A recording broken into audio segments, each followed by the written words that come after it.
A quiet suburban road in Ohio. A teacher who never made it home. A truck still running, parked in front of a mailbox like nothing was wrong, except everything was.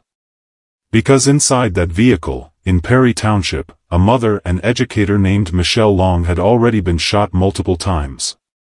And within hours, what looked like a tragic mystery would begin unraveling into something far darker, a story of anger, divorce, threats, and a marriage that allegedly turned into a warning no one was able to stop in time.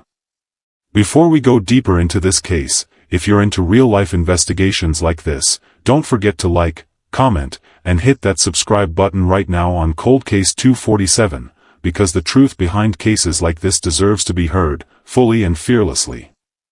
It was just before nightfall when the first emergency call came into dispatch in Columbiana County. A man's voice, shaken and urgent, reporting something he could barely process himself. He said his girlfriend's sister had been shot. He said her truck was outside. And he said she wasn't moving. Dispatchers tried to keep him calm, asking the basic questions. Is she breathing? Is there any sign of life? But the answers were devastatingly unclear. She's not breathing. I don't think she is. And just like that, units were rushed to the scene. No one knew it yet, but officers were about to step into a case that would quickly shift from a possible medical emergency into a homicide investigation. When deputies arrived, they were met with a chilling stillness. A pickup truck sat parked near a mailbox. The engine was still running. The vehicle wasn't in a parking space or driveway position that suggested normal arrival. It looked wrong. Out of place. Almost staged in a way no one could immediately explain. And inside that truck was Michelle Long. She was slumped in the driver's seat. Blood visible. The window shattered. Multiple gunshot wounds would later be confirmed. And in that moment, officers weren't just responding to a call anymore, they were standing inside a crime scene. One of the first things investigators had to determine was simple, but critical. Did she die here, or was she placed here? Because the position of the vehicle raised immediate questions.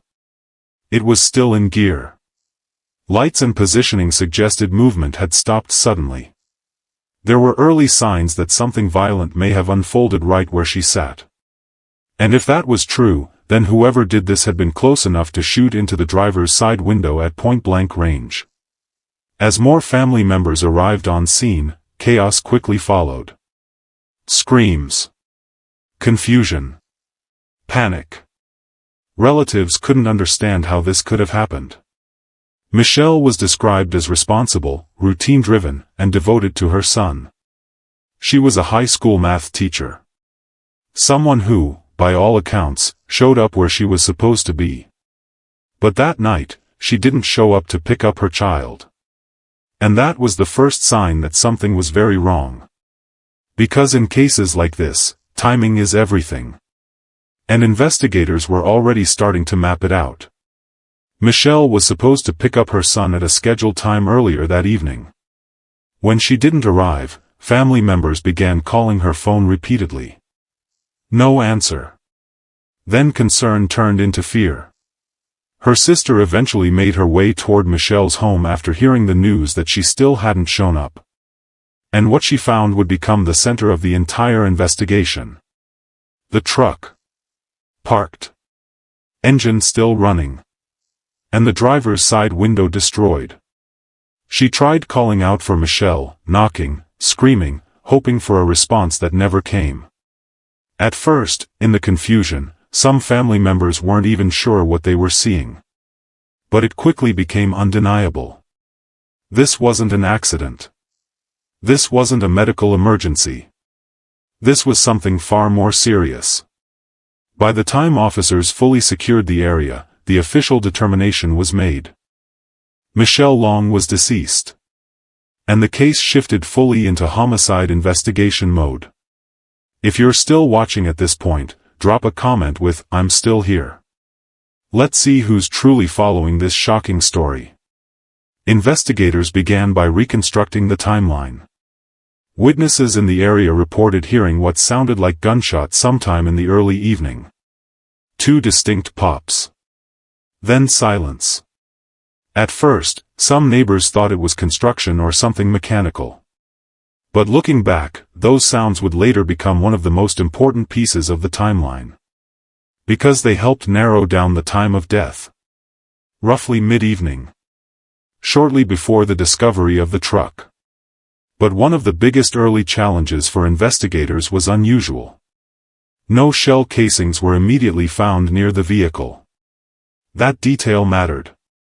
Because in many shootings, especially close-range firearm incidents, shell casings often remain at or near the scene, unless they are intentionally collected or the weapon behaves in a specific way. So right away, investigators were forced to consider multiple possibilities. Was the scene cleaned up? Was the shooter experienced? Or had the shooting occurred somewhere else entirely? Meanwhile, attention quickly turned toward Michelle's personal life. And what investigators learned added a deeply personal layer to the case. Michelle Long had been going through a difficult and highly emotional divorce from her ex-husband, Bill Long. According to family members, the relationship had been strained for years. Arguments. Control issues. Emotional volatility. And most importantly, allegations of threats. Michelle's sister described a pattern of behavior that had escalated over time. Verbal insults. Intimidation. And at times, statements that crossed into fear-inducing territory. There were claims that he had threatened her life during arguments in the past.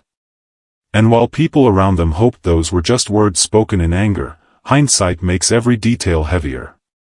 Because in investigations like this, what people say in anger can later become critical context. Michelle and Bill had reportedly been married for decades. A long relationship. Children involved. Shared history.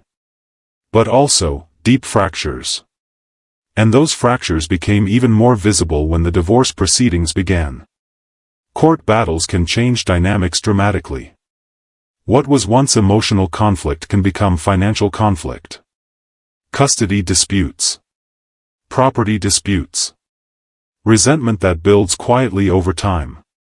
According to family statements, things intensified after legal and financial rulings were made. There were disputes over money. Property. Support payments. And as tensions escalated, so did the emotional distance between them. Michelle, according to relatives, had tried to keep things civil. She didn't want prolonged conflict. She wanted resolution. But that wasn't how things played out. And investigators began to wonder. Could this long-standing domestic conflict be connected to what happened on that road in Perry Township?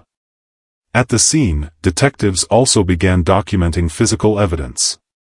The driver's side window had been shattered from outside impact. There were signs consistent with multiple gunshots. Michelle had sustained several injuries, including at least one to the head. The severity suggested intent. This was not a single accidental discharge. It was deliberate.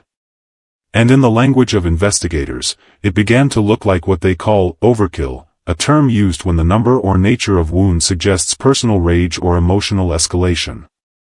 But even without conclusions, one thing was clear. This was not random. Someone knew Michelle. Or targeted her specifically. Or both. As investigators canvassed the area, they began speaking with everyone connected to Michelle's final known movements. Family members described the moment they realized something was wrong.